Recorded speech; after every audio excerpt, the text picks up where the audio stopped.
As you try to get back into routines this fall, Chris Graebe has some help with his book, The Rythm of Home. God had a warning to his people about the consequences of not following through, and Larry Tesler invented a computer command that saves billions of people time every day. And it's his login into the Hall of Heroes. Coming up on episode 87 of Manly with Andy. It's the Manly with Andy podcast. I'm joined with Chris Graebe. He's got a great book for you if you are a parent and you want to parent better. It's called The Rythm of Home. And we're going to jump into the book here in just a moment. But Chris, I love to start every interview with the big question. What do you think is the biggest challenge that men face today, and how do we overcome it? Yeah, I think the biggest thing is a lot of guys just feel alone. I think they feel just really, really alone. And it's crazy. We're surrounded by people working and doing all this stuff. But I think there's probably this narrative or this thought process of like, hey, suck it up, toughen it up. You got this. Like, just carry the weight of all of it. And then just like, you got to keep going, bro. Because if you don't, what's going to happen? It's all going to fall apart. So you kind of got to keep going. But at the same time, that's where I feel like guys are just like, they're under more stress, more pressure. Kids are, like there's just more coming at our kids than ever before.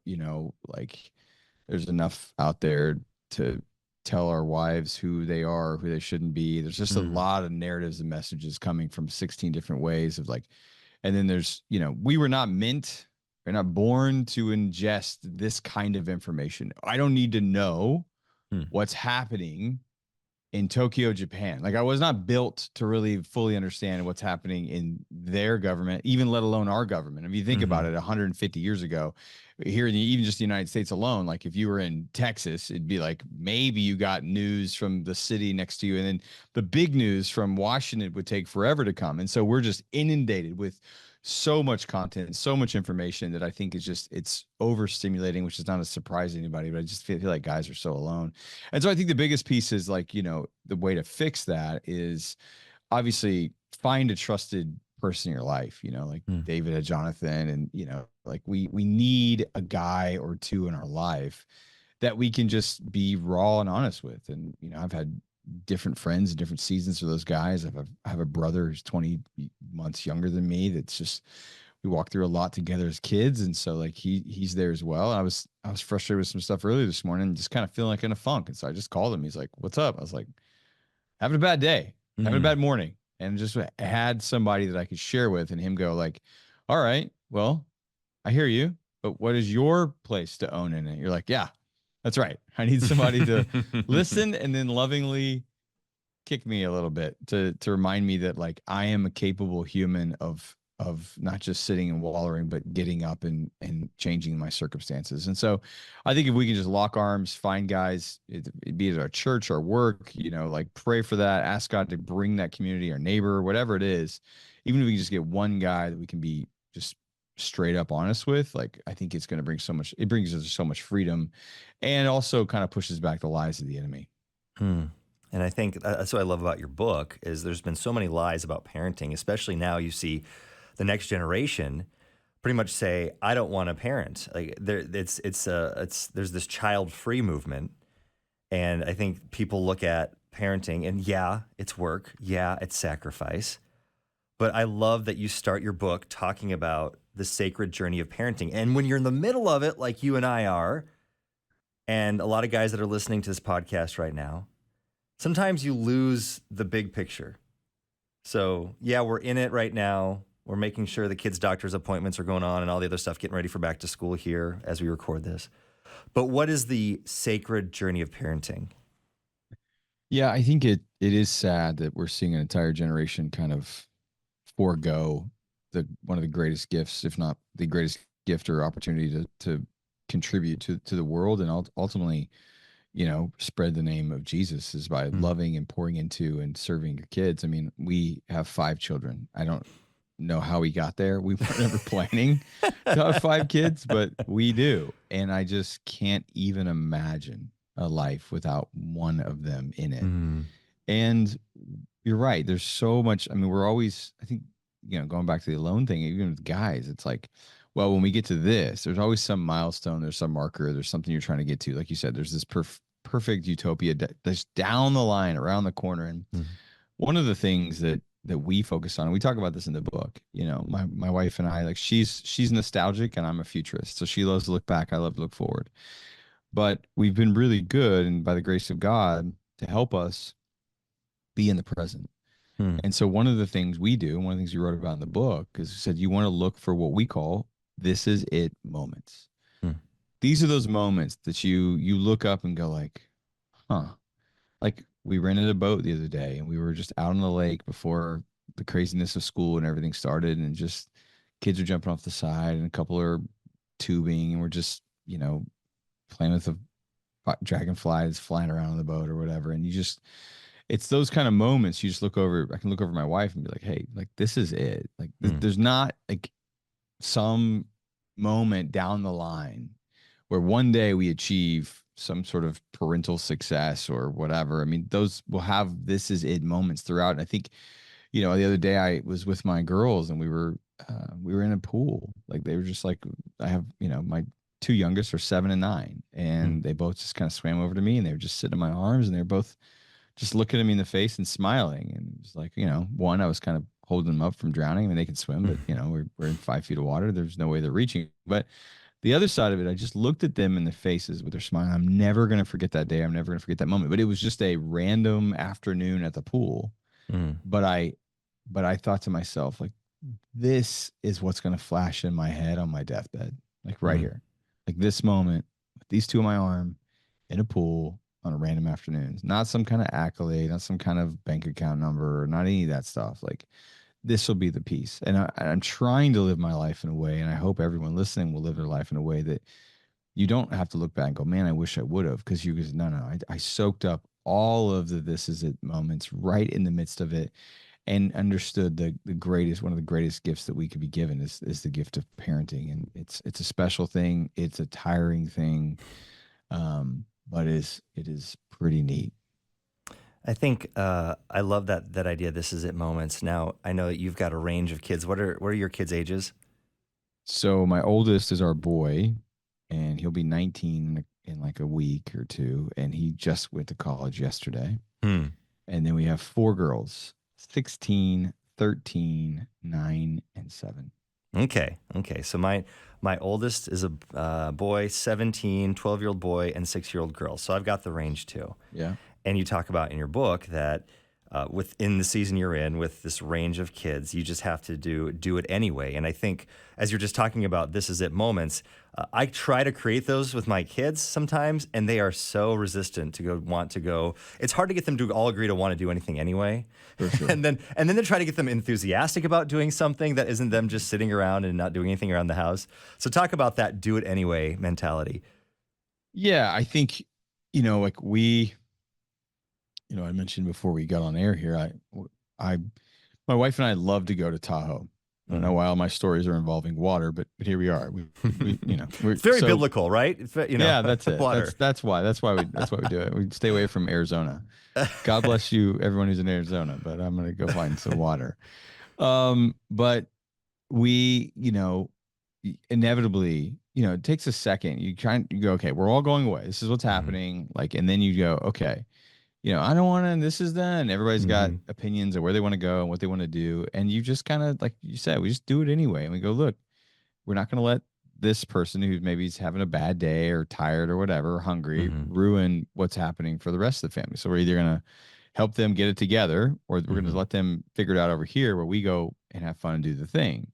In another time, is you're right. I mean, when you have a 6-year-old and a 19-year-old and a 16-year-old, it's like these are two different worlds. It's like, Mhm. it's like we're everybody wants to go to a different part of the theme park. It's very, very different where they want to go. And so, like, when we were on that trip, we put the younger ones in kayaks and we put the older ones on a jet ski, and we all just kind of ran around the water. And it was like, okay, the younger ones were paddling and we're looking and we're having fun, and it's not too fast for them, and the older ones are just trying to jump wakes and hit the jet ski and Mhm. splashing us when they drive by. And so, like, there's sometimes you can find a way to where the magic works for everyone, and you kind of tap into the one who likes adventure and they're bored, because the one who's like feet on the ground, like more stable, play it safe. Like, you could find a balance for all of them, but it also doesn't necessarily mean that you have to go to a theme park or you have to Mm. go to Lake Tahoe. It's like one of the coolest things that we love to do, and done this on kind of our last few family vacations, is we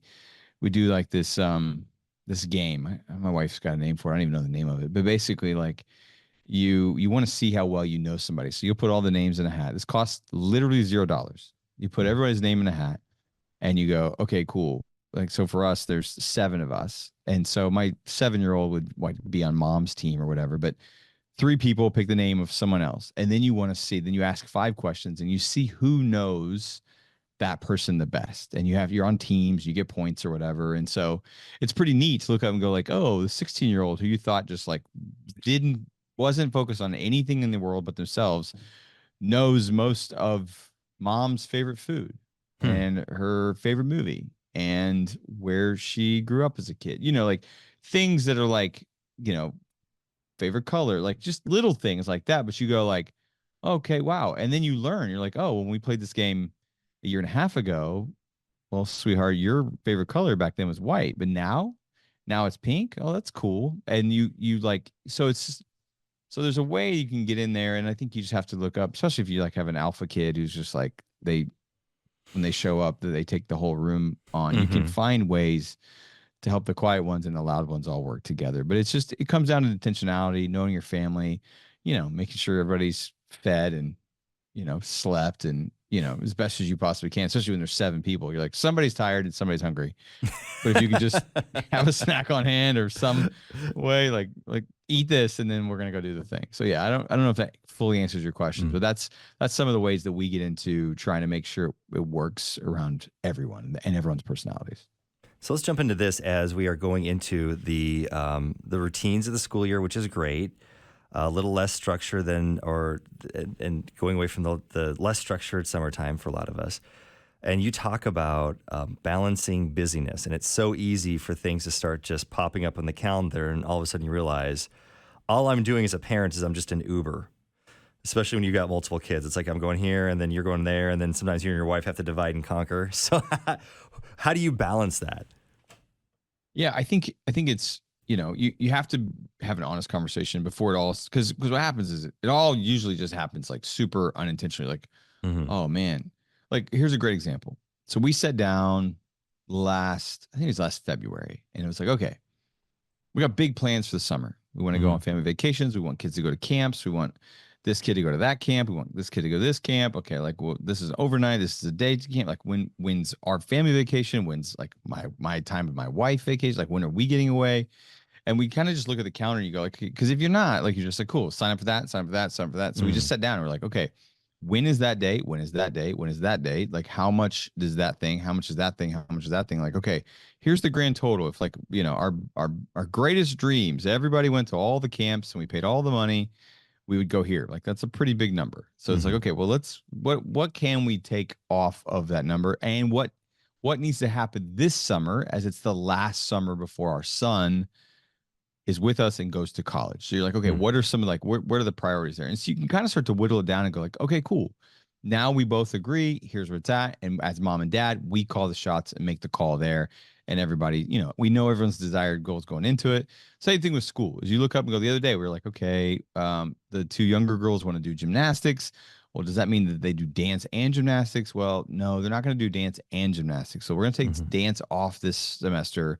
We'll let them do gymnastics, but this one we're gonna let her see if she wants to do dance, because now she's on the dance team at school. So like, is she gonna do? So we try to go like, okay, let's be intentional about it. And then Hmm. sometimes you just look up and go like, oh, well, there's this event this weekend. This kid's got this event over here, so you're gonna go. And sometimes you just have those seasons, but when you know those seasons are on you or coming, you really bake in like, no, guys, Tuesday night we're doing this. We're doing family dinner. You go do that, and you go do that, but we're all coming together and we're sitting down doing that here. And and then also too, for my wife and I mean, there's time with the family, but even more importantly than that, and I hope it doesn't offend somebody, but it is what it is. My time with my wife is number one. So like, Hmm. we make sure that like we are connecting. It's early mornings before the kids go to bed. I'm more of a morning guy, so I'm doing more of the talking in the morning, but she's more of a night owl. So she's doing some of the, and we're just finding and carving out. It's like sitting on the back porch and like, hey guys, go. you can take a bath or whatever, watch a quick movie or whatever. Mom and I are going to talk. And so that way, like we just get our time because we're constantly running around busy. If you're not syncing up, not just like, all right, what's the plan for the day? I mean, every day there's a meeting where my wife and I go, okay, what are we doing today? Very clear. Mm. Like now we have an idea of what's happening the night before, but it's just like very actionable. It's like, okay, none of this lines up. We got to figure out, we got to deploy the National Guard to help us here. Like we got to get another kid to, one of our kid drivers need to go pick up a sister or something, like, and they just go, hey, I need your help today. Mhm. And being okay to, if you can, ask for help from a grandparent or for a sibling who maybe drives, and just trusting that you're both trying to do the best thing. And if the semester was a lot out of control, you go, okay, how do we pull back on this next one? What does that look like? And make sure that everybody's still maybe got an activity or something they're getting into, but if they didn't love it, then why are we still doing it? And just Mhm. constantly be evaluating as you go.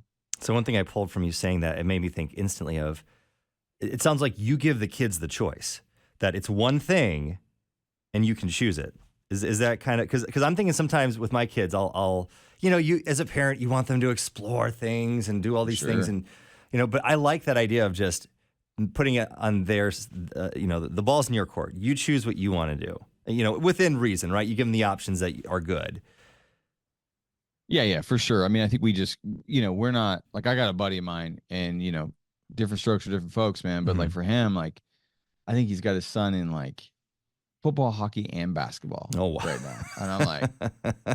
now he has two kids. Hmm. So I'm like, okay, is this Yeah. the experiment? Like, let's throw it all at him because I think his kid's like 7 or 8, Hmm.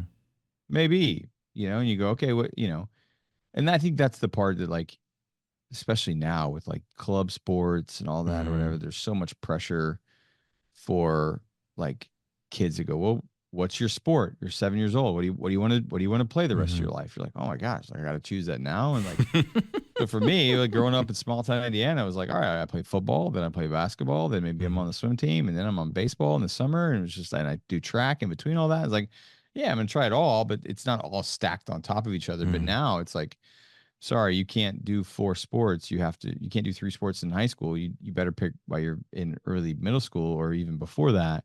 If not, you'll be left behind and pay all this money. There's just so much stress involved in it. So everybody's got their kids just maxed out, and you're like, Hmm. yeah, this is not going to work. And I think, unless you look up and go like, oh, my kid is the next LeBron James. Like, okay, well, you have to figure out wrestle with it. But if he's that good, like he'll probably still rise to the top, and you don't have to worry like, oh, did I have him in the gym 40 hours a week Hmm. when he was a 10-year-old, So that's the way I kind of see it. But yeah, we like to say, hey, look, what are we doing now? What do you want to try? And then sometimes we got kids, I got super motivated kids, and I got kids that like you got to kind of push out of the nest. And so some of them are like, you're doing something, so either you choose or we're gonna choose for you. And then the other kids are like, you can't do it all. I'm sorry. Hmm. We're not doing that. I love you too much. Like years ago, like my son played baseball fall and spring forever, forever. And then he got into high school and he got into football. Like he got into hardcore football in the fall with the high school. And it was like, well, we always play fall in the baseball in the fall, baseball in the fall. And I'm looking at him and looking at my wife. I'm like, guys, I was like, football's really going to take a lot of your attention. Like, I don't know if we should sign up for baseball. And they both were like, well, of course we play baseball. And I was like, all right, let's play some baseball. I'm not kidding you. A weekend. He was like, Dad, I don't know if I can do baseball and football. I was like, well, you signed up for it, homie. We paid the money. Guess who's playing baseball and football? And now we know, but like, Hmm. I mean, obviously football with the school takes priority, but when you have a practice, you have a game, we're gonna go play baseball because Hmm. I want you to feel this and I want you to realize that your decisions are what they are. Hmm. And so, they're gonna learn, but you can't just save them all the time either. You gotta let them kind of learn those lessons and be right there with them. But let the record show, politely tell them, let the record show that we suggested this is what you do. But anyway, that's I don't know if that's good or bad parenting, but that's what it is. Well, no, I know you talk about speaking life and grace in your book, and I think maybe expand on that a little bit more. Of when your kids make decisions like that, I struggle as a parent of how much do I just not that I'm like rubbing in the wound, but how much I'm just trying to shine light on. Hey, this is what you're going through right now. is a consequence of your own doing, right? Like, I don't know how much as a parent do I need to let them realize that, or how much they actually understand, oh, I made a mistake and now I got to get out of it. Yeah, I think it's kind of like, I think it all depends on the stages of the kid and how much they're either able to, like, some kids learn right away. Mm, And you're like, okay, I don't have to say a word because either they're beating themselves up and that's the way they're wired. And some kids need to sit in it for a little bit. Like, I need you mm, to sit in that, and it's a bummer, but that is what you chose. It's what you chose. mm, It's your decision. So what are we going to do to not make that decision again? And again, like, one of our core values that we talk about in the book, these five rhythms, is the rhythm of speaking life. I mean, like, look, you can you can clean your kid's room, you can, give them a hug or whatever, but they don't mm, want any of that. You can take them on adventures and vacations or whatnot, unless they hear you say, I love you, you're amazing, wow, you did so good at that, whatever. Like, mm, everything else you try and do is going to fall on deaf ears. And so mm, if you lift them up, even in in the midst of like hard bad decisions, you're like, hey, I just want you to know. Like, I had a hard conversation with my kids the other day, and I was like, hey, um, I'm so proud of where you are right now and the progress you've made and what you're doing in your life. I see how you're working in this area, and this area. So I just want you to know, like, the thing we're about to talk about, yeah, it's not good. It's not fun. But like, I want you to know that, like, I see what you're doing, and I'm so mm, happy and proud of you for doing it. Now let's talk about this thing over here. You made this choice. We told you not to make this choice, but you made this choice. So there's going to be a consequence. And it's more of like a bummer. Like, that's such a bummer, mm, especially the older they get. I was recently at this place at a camp with my son, and they talk about different stages of life with kids. Like, when they're young, they're caregivers. When they're kind of middle ages, all the way up to like 12, you're a cop, and then then you go from cop to consultant, or you go to coach. You go to mm, coach like 12 to 18, you're more of a coach. And then 18 on, you're more of a consultant. You're more like, mm, hey, I'm here. Let's talk it out if you want. But which is good, and it all sounds great in theory when you're like, I want to cop the heck out of my 16-year-old right now. You're like, I'm gonna put you in cuffs. You're going to the slammer. I'm gonna cop you like crazy right now. So mm. you want to try and, so as much as you can keep the cop or the coach hat on in those formative teenage years or whatever, it's it's a better place, because then they start to learn to make their own decisions and not just, you know yes ma'am, yes sir, and Mhm. not really know why they're making those decisions.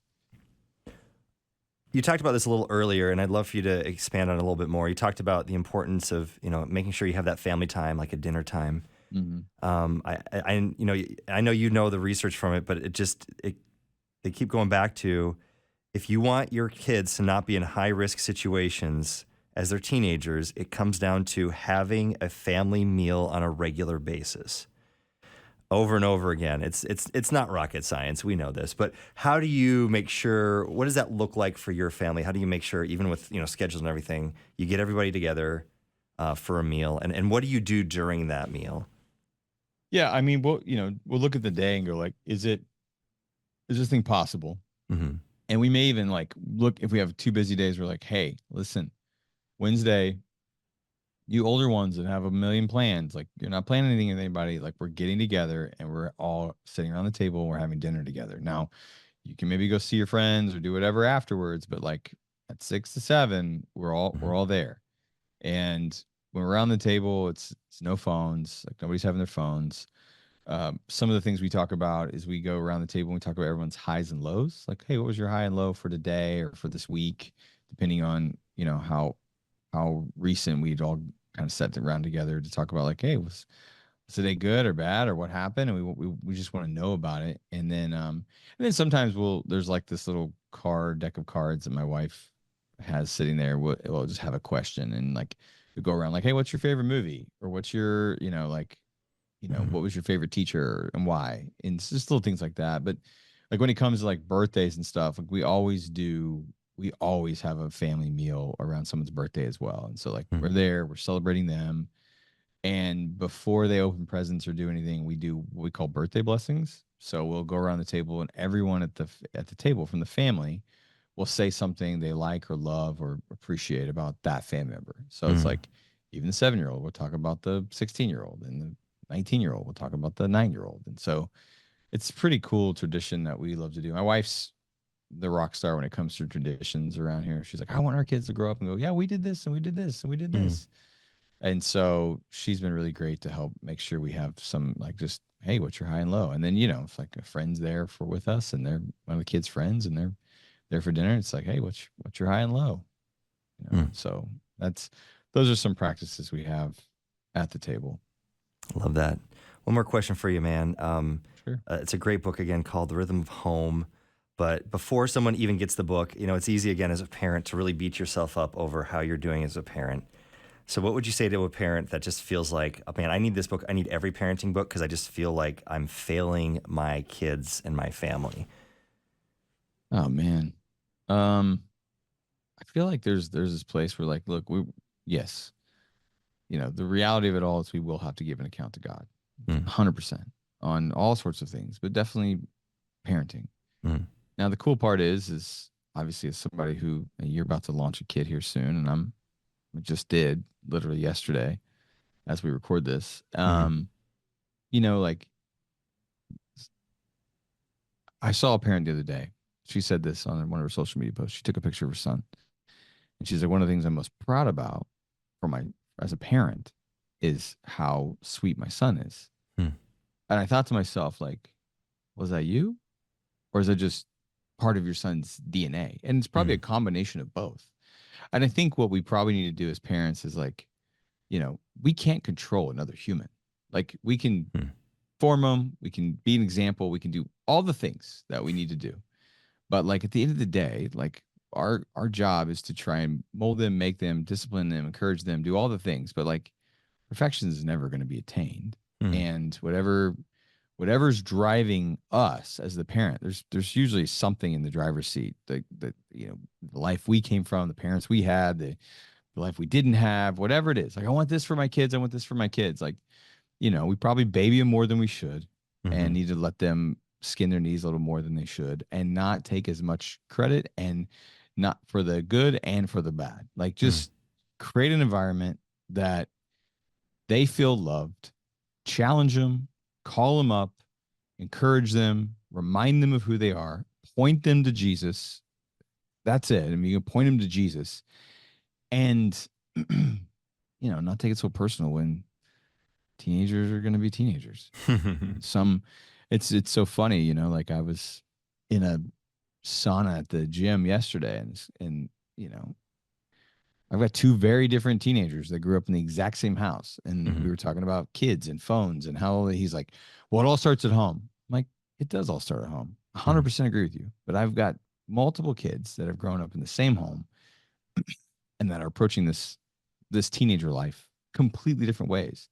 I'm not saying they're wrong. They're just coming at it completely different ways because of their personalities. And then, like, now I'm going, well, is that my fault? Like, no, nobody's fault. It's just the way Mhm. people are wired. So take less credit for how good it is, and take less credit for how bad it is. Just do the stuff. Make one little adjustment at a time.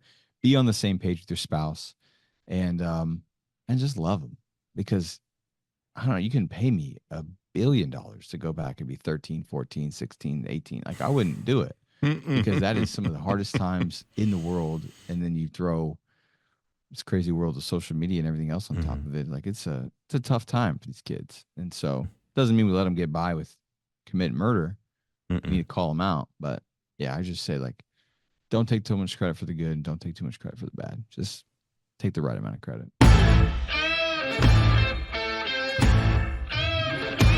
Taking a look at the Bible, jumping in at Numbers 33, starting in verse 50.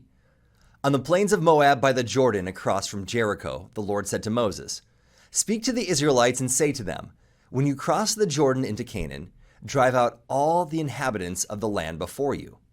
Destroy all their carved images and their cast idols, and demolish all their high places. Take possession of the land and settle in it, for I have given you the land to possess. Distribute the land by lot, according to your clans. But if you do not drive out the inhabitants of the land, those you allow to remain will become barbs in your eyes and thorns in your sides. They will give you trouble in the land where you will live, and then I will do to you what I plan to do to them. So there's a book by Julian Smith called The Flinch, which talks about your flinch mechanism and how it can save your life. It short-circuits the conscious mind and allows you to pull back and avoid danger faster than you can even imagine it's there. But what if danger is exactly what you need? What if facing the flinch is the one best way to get what you want? That flinch, I believe, in our Christian lives is our body resisting faith, something that doesn't make sense to us. But God is calling us because it is outside us. It is beyond us. And that's the order that God gives to Moses and the people of Israel. Do the hard work. Do the scary things. Do things that others may not approve of or like. And he gives them two options. Either follow me and succeed, or don't, and I'll do to you what you were supposed to do to your enemies. So that flinch, it happens to us all the time. Now the question is, when you feel that hesitation next time, will you take that step of faith? Now entering the Hall of Heroes, Larry Tesler, who grew up in the Bronx with a keen curiosity about the world and walked the path less traveled by his peers. Instead of following the well-trodden trails of his time, he ventured west, his mind set on exploration, not of lands, but of the burgeoning frontier of technology. It was the 1960s, and Silicon Valley was just beginning to pulse with the beats of modern computing. This young man attended Stanford University, where the seeds of innovation were sown amid the academic orchards. After graduation, he didn't join just any company. No, he joined a place brimming with brilliance, Xerox's Palo Alto Research Center, known to the world as PARC. It was there where he began to shape an idea that would alter the very fabric of how we interact with the world today. His next stop was Apple for 17 years, where he rose to the role of chief scientist. Not content to rest on his laurels, however, he ventured onward to Amazon, then Yahoo, sprinkling his wisdom and influencing waves of innovation. And throughout his career, Larry held on to a belief so simple yet revolutionary.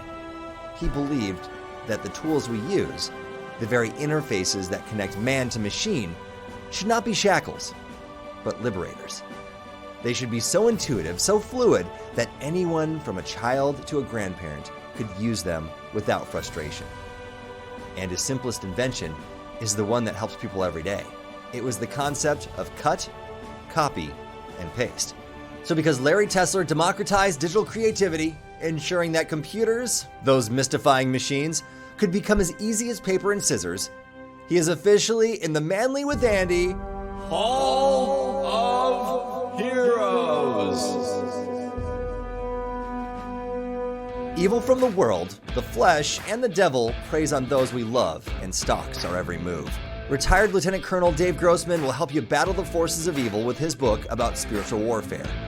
There was a city from the Old Testament that has a connection to you today, and Shay Davis had his Chipotle accidentally delivered to the wrong address, but what he did next is driving him into the Hall of Heroes. Coming up next week on Manly with Andy.